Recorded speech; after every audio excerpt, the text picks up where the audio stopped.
Well, hashtag Slim Possible will be on in just a bit. But for now, let's focus on the day's sports. Good evening and welcome. My name is Wahiga Mwaura. We kick off with football news where Sofapaka FC pulled off the comeback of the season with a hard-fought 3-3 draw against bottom-side All-Stars, denying the Nakuru-based side their third win of the season. Sofapaka trailed the Stars by 3 goals, but they went on to defy critics with that comeback. Here are the highlights. 7 draws and follows, and it's a chance for Oboya. That's beautiful. Long ball by Omonge into the box. Mulumba. Oh,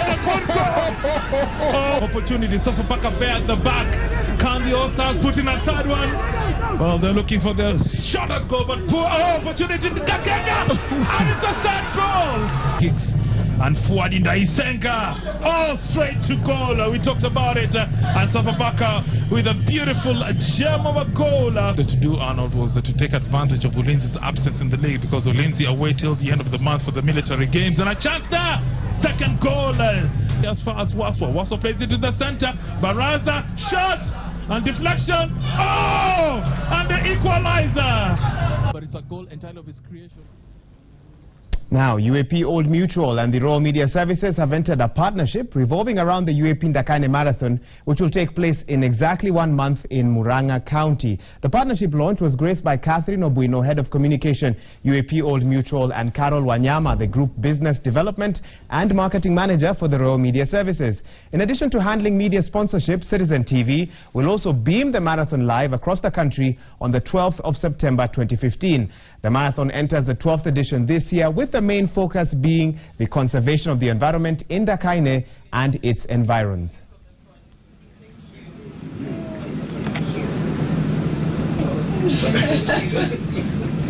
UAP Old Mutual, and extremely delighted to continue to partner with Royal Media Services. We've done that for several years now. They have actually, throughout the lifetime of Ndakaine, been the media partner. And as has been mentioned, Ndakaine Dam supplies most of the hydroelectric power that is consumed by Kenya today. It supplies most of the fresh water that we drink in Nairobi. So it's our responsibility as Kenyans to come out in large numbers, run and contribute to protecting this environment.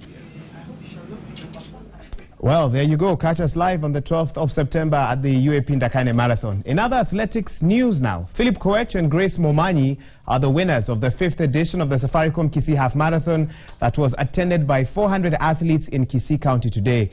Koech, who came in 4th in last year's Kisii Half Marathon, finished first this time round in a time of 1 hour, 2 minutes and 54 seconds, with Nicholas Kipkemboi coming in second as Daniel Kiprotich rounded off the top 3.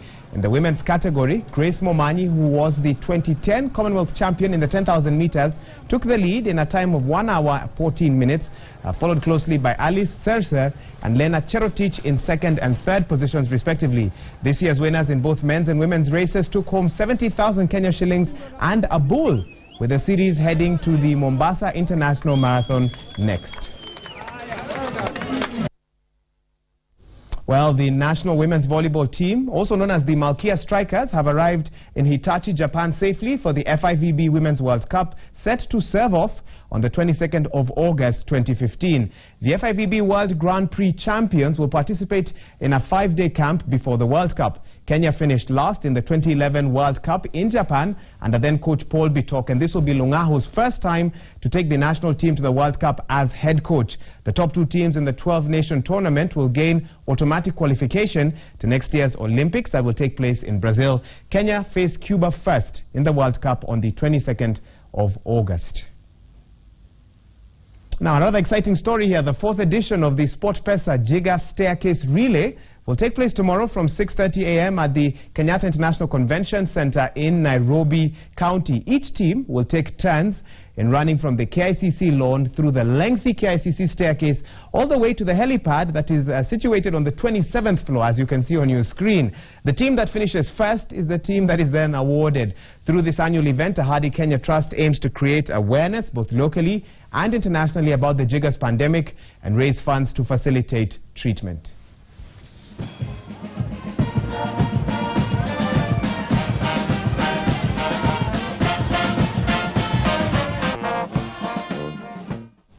Definitely looks like a lot of fun. I'd like to see Willis Raburu try that out.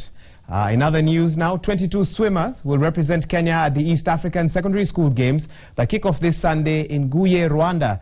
The team has been training hard for the past month, targeting to defend their overall title, which Kenya won in the last edition. Citizen Sports Bernard Ndong spent some time with some of the swimmers at the Braeside swimming pool rather, and tells us more. The team was selected almost 2 months ago during the National Swimming Championships, with over 20 swimmers picked to represent Kenya in Rwanda.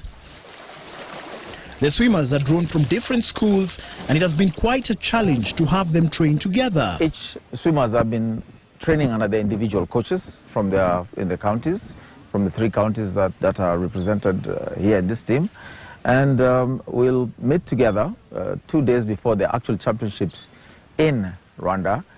Kenya swept the podium in the last edition in Dar es Salaam, Tanzania. Heading to Rwanda, Kenya will be chasing the target of over 100 medals that they won in Dar es Salaam. One of those swimmers is Ian Ngatia. He won 2 gold medals and is keen to defend his 2 titles. Ngatia was a rising basketballer before his mother convinced him to take up swimming 3 years ago.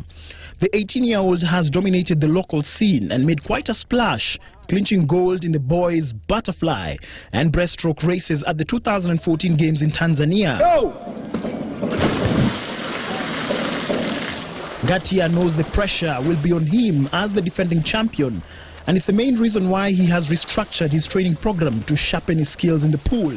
For the last 3 weeks, every Monday, Wednesday and Friday, I go to Methodist next to my house. I just usually walk there.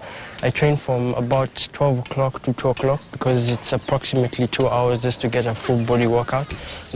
Ngatia's good friend and teammate Kyle Eddy will be representing Kenya at the East African Games for the first time.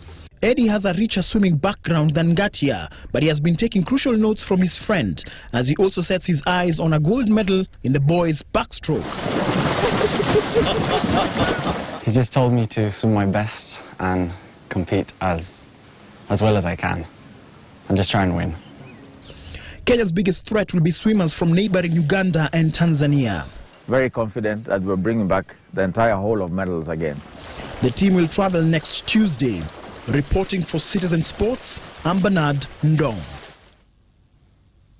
Now, the Kekoso Games continue today in Machakos County at the Kenyatta Stadium as the Postal Corporation of Kenya clinched the netball title after thrashing the Ministry of Information, Communication and Technology by 46-41 in their final game. Meanwhile, in football, Moyas beat Communications Authority of Kenya 3-1 in the finals at the same venue to clinch the football title.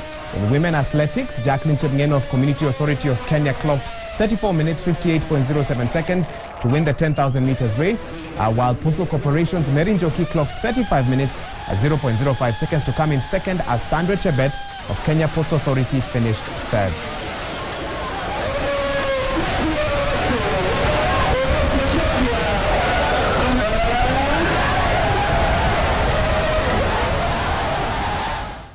And we wind up with what's making headlines in news across the world. And the English Premier League enters week 2 tonight as Manchester United travel to Aston Villa from 9:45 p.m. That game should be kicking off any minute now. Remember, the big highlight there is David De Gea continues to mull over his future as he remains stuck on the bench, a story that has dominated headlines over the past few days. There will be more action tomorrow as Everton travel to Southampton and Tottenham host Stoke. In total, there will be 6 matches taking place tomorrow, but of course many looking forward to the big match on Sunday.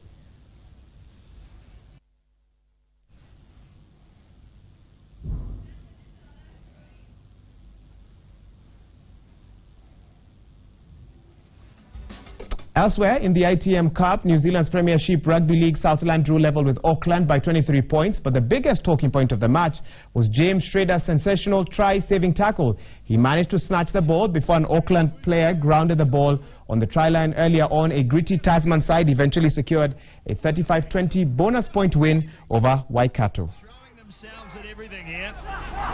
Now some width, now enough width, now the try. Way too hard to stop. Tell you what, that pressure was mounting. Of course, in the English Premier League, the big match of the weekend will take place on Sunday, Manchester City versus Chelsea. If you can't catch the match, we'll have the highlights in our subsequent bulletins. But for now, we cross over to the other studio. Lillian is already there on hand with the 21 contestants. They will be competing for prize money, amazing stuff, and also for a healthier lifestyle. In addition, the hashtag is SlimPossible6. Let's start tweeting. Let's know your views on what's happening, even as we cross over there shortly. Keep it Citizen TV.